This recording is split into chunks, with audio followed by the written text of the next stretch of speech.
Hello everyone, and welcome to this month's episode of What's for Dinner. Today I'm making another crockpot recipe.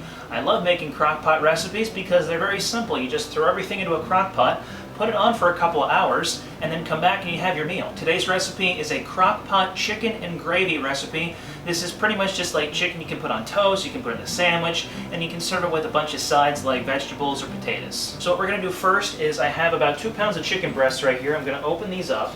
I'm going to put them into the crockpot container, or dish thingy right here. 1, 2, wash my handsies. Okay, the next thing you're going to do, I'm going to put this over here just for now, and take a bowl. You're going to take a can of cream of chicken soup and open this up. We're going to dump this into this bowl.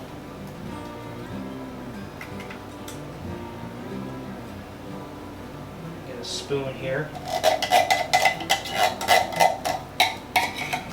And then you're going to take 2 packets of chicken flavored gravy mix. Pour both of these in. There's 1. There's 2. Then you want 1.5 cups of water.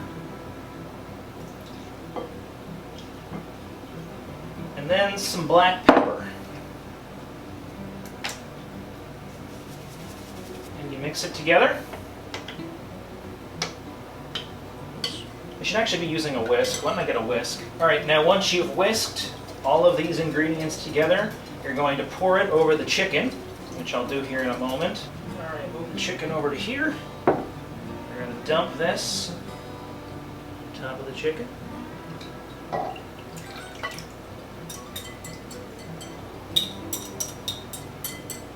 And then we're going to truck it over to the crock pot.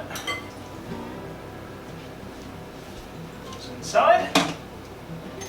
Goes on. You can cook it on low for 6 to 8 hours or on high for 4 hours. Because I like to do things quickly, we're going to put it on high for 4 hours. When this is done in about 4 hours, I'll come back, we're going to shred the chicken, and then if the gravy is too thin, I'm going to add 2 tablespoons of cornstarch to 2 tablespoons of water, and we're going to mix that in to thicken the gravy up a bit. So now we're going to let this cook. We'll be back in about 4 hours.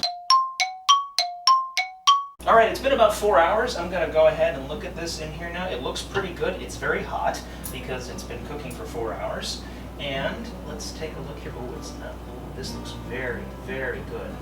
Okay, so now what I'm going to do is I'm actually going to turn this off, unplug it. And now I'm going to take 2 forks here and I'm going to break apart and shred chicken. Usually this is very simple because the chicken's usually cooked nice and thoroughly, and that's kind of what it's looking like now. It's very hot, so that's kind of why I'm doing this very slowly. Maybe I'll just time-lapse this. How about I just do that?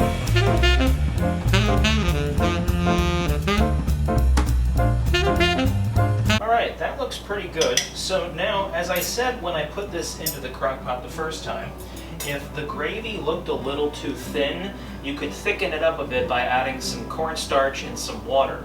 The gravy actually looks pretty good consistency-wise, so I'm going to leave it the way that it is. So the next thing to do right now is just to try it on camera. So I'm going to plate this up with a little bit of vegetables, and then I'll be back to try it for you on camera. Okay, I moved everything back over to here. I'm now going to open this up. I'm going to spoon some of this chicken on here. I have some vegetables here. It's actually supposed to be mixed vegetables. There's like carrots, cauliflower, and broccoli, but almost all the carrots came in. So we'll just work with that as I pour some, or spoon some, I should say rather, of this delicious looking chicken and gravy onto, we've got a piece of bread here. This is kind of how, when I watched it being made, they poured it over top of some bread. So we're going to get some nice pieces of chicken here. Hold this up here. It's almost like an open-faced turkey sandwich or roast beef sandwich they used to get in middle school. So let's try it here. I'm not going to burn myself.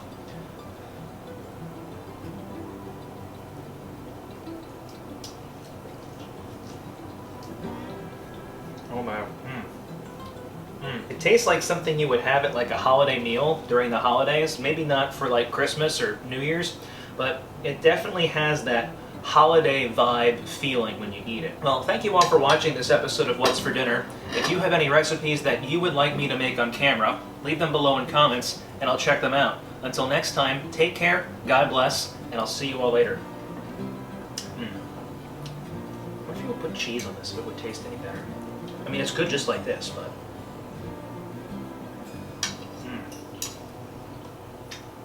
Put some like cheddar in it or something, that might be